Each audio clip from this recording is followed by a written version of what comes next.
Hey guys, today I am bringing you my September wrap-up, and this video is being sponsored in part by Harlequin Teen. I read quite a few books this month, so let's not waste any time. Let's dive on into the wrap-up. So basically the first 2 weeks of the month I was working my way through Queen of Shadows, and while I was working through this hefty book because it was taking me forever, I decided to pick up two very short books and just fly through them because I just felt like it was taking me forever to read Queen of Shadows and I just wanted to complete a book. And so the first book I picked up was Fortunately the Milk by Neil Gaiman. This is a very short middle grade book about this dad who goes to get milk, and on his way to the milk he goes on this epic fantasy adventure. It's quirky and fun. It's a very simple book to read. I read it in 20 minutes if that tells you anything about how fast this book goes. While it was a good time reading this book, I wouldn't say it's the best Neil Gaiman book I've ever read. The Ocean at the End of the Lane is by far my favorite Neil Gaiman book. None of his other books have topped that one yet. This book is definitely aimed at younger readers though, so that might be why I didn't enjoy it as much as I had hoped to. But I will say that the illustrations within this book were excellent. I loved them so much. Chris Friedel is one of the best illustrators out there today. I just absolutely love his artwork. And then I read a picture book, and that is The Fantastic Flying Books of Mr. Morris Lessmore by William Joyce.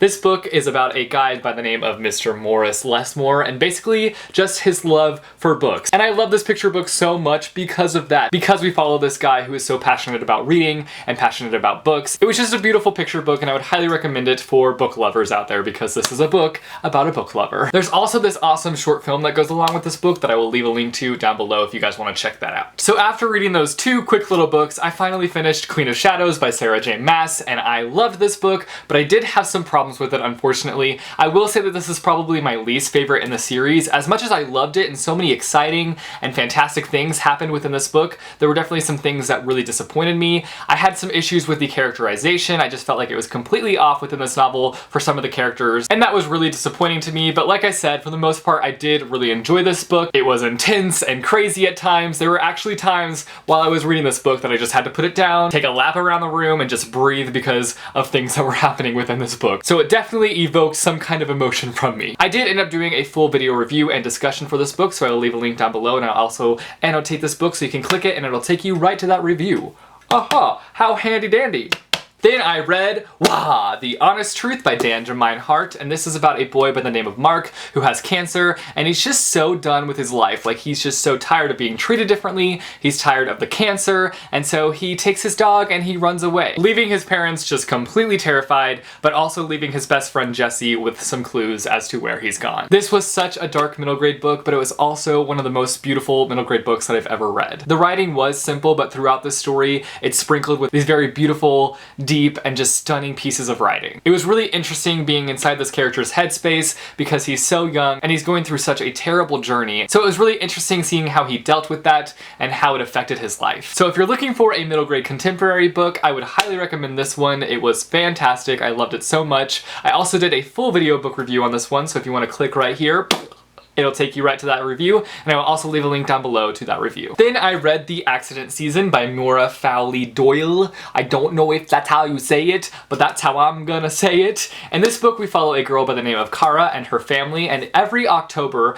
they endure this season called The Accident Season. And basically, during the season, they just face a bunch of different accidents. They have no reasoning for why this happens, it just happens. So things like getting hit by a car, or having a bookcase fall over on you. These are the kind of accidents that they are dealing with. This was a very interesting read, to say the least. I loved the whole concept of The Accident Season. The Accident Season was probably by far the most interesting thing about this book, and also the most exciting thing about this book. It was creepy at times and just straight up weird, but I will say that this book did kind of fall flat a little bit for me. I just felt very meh about the characters. It felt like the author was trying way too hard to make them all seem so different and unique, and they were very different and unique, but you don't really see that much of their personalities. It kind of just felt like the author was just telling us that they were different instead of showing us how they were different. And the twists that we have within this book just kind of lacked a shocked factor. The twist would happen and it was just kind of like, oh, okay, cool. Moving on now. While I didn't love this book, I will say that I really enjoyed the writing style within this story. The author has a stunning writing style, and I can't wait to see what other books she has up her sleeve. I did do a full video review on this book. If you guys would like to see more of my thoughts, you can click on this book and it'll take you there, and I'll also leave a link down below. Then I read Dull Bones by Holly Black, and this is about three kids by the name of Zach, Poppy, and Alice, and together they grow up playing these wild games full of imagination. But one day Zach's father comes to him and just throws away all his toys and just kind of expects him to grow grow up. One night, Poppy and Alice come to Zach and they tell him that Poppy is being haunted by a doll, and together they embark on this crazy adventure trying to solve the mystery behind the doll. I was really hoping that I would love this book, but unfortunately I just didn't love it, and I really wanted to, but I struggled my way through it. The one thing that I did love about this book was the creepiness behind the doll, because holy crap, it was terrifying a little bit. For a middle grade novel, I was thinking the whole time how creepy the doll was and the mystery behind her. The one thing that really turned me off in this book was the relationship. It just felt so unnecessary, like there was no reason for it to happen within this book. And I also just felt like the plot in general was really lacking, and I felt like their adventure to kind of figuring out the mystery behind the doll could have been a little bit more exciting. Then I reread Hollow City by Ransom Riggs. This was the Booksplosion book of the month, and I also really wanted to reread this before I read Library of Souls because there were a few things that I couldn't quite remember what happened within this book, but I thoroughly enjoyed this. I loved rereading it. I loved kind of going back to this adventure and reliving it again, and I'm going to be doing that many more times in the future, I know, because I love this trilogy so much and I just can't get enough of the characters and the world. But the thing that I love the most about Hollow City is that you get to explore more of the world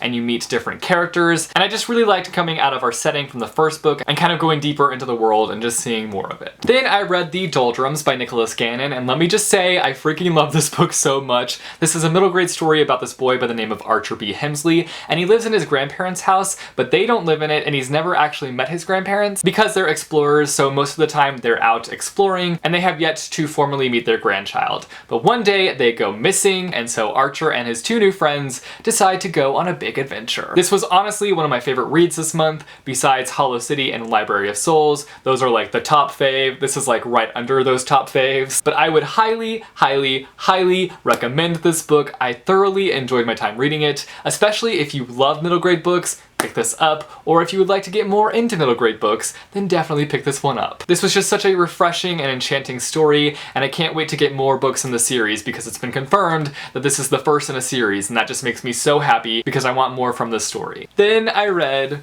Library of Souls by Ransom Riggs, the third and final book in the Miss Peregrine's Home for Peculiar Children trilogy.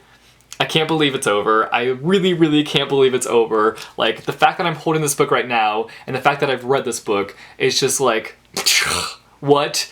It's over? How is it over? I can't even deal right now. I have not come to terms with the fact that the series is over. It makes me so sad, but I do know that Ransom is planning to write more books from this world, which makes me so happy because I need more books set in this world because it's such an interesting and unique world, and that makes me just so excited that we're gonna get more books from this world. But I'm gonna miss the Peculiars. I'm gonna miss Jacob.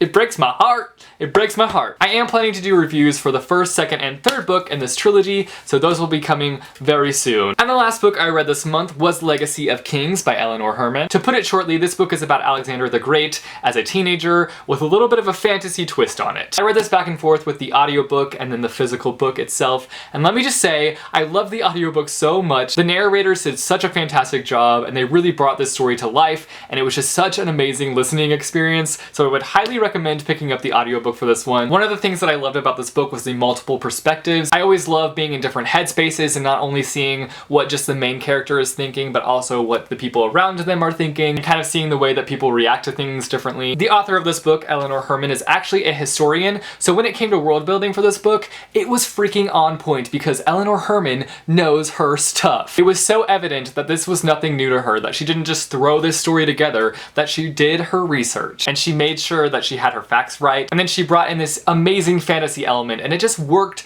so well for this book. But while I did love the world building and I thought it was just fantastic, I will say that at times it did feel a bit overly detailed, and I was just like, was that really necessary to tell me every little detail of this certain thing? And I did think that that factor of the story kind of slowed things down for me, and I feel like some things could have been tighter and taken out and make the story move at a faster pace. But I do understand why she was so detailed with this book, because it really fleshed out the world and it really made this world so easy to visualize. Another thing that I kind of had a little bit of an issue with was that there were a few moments throughout this book where I was just completely lost and confused. But I kind of figured that more things will be a little bit more explained in the second book. This is the first in a series, so that kind of has me thinking that more things will be explained and more things will come into play in book 2 that will make sense of things that I was confused about within this book. But for the most part, I thoroughly enjoyed this book, and I can't wait to see what the rest of this series has to offer because I think it's just going to get better and better and better, and I'm super pumped about it. So those are the books that I read in the month of September and my thoughts on them. I hope that you guys had a fantastic reading month as well. You guys should let me know down below what your favorite book you read in September was. Thanks for watching, guys, and I will see you soon with a new video.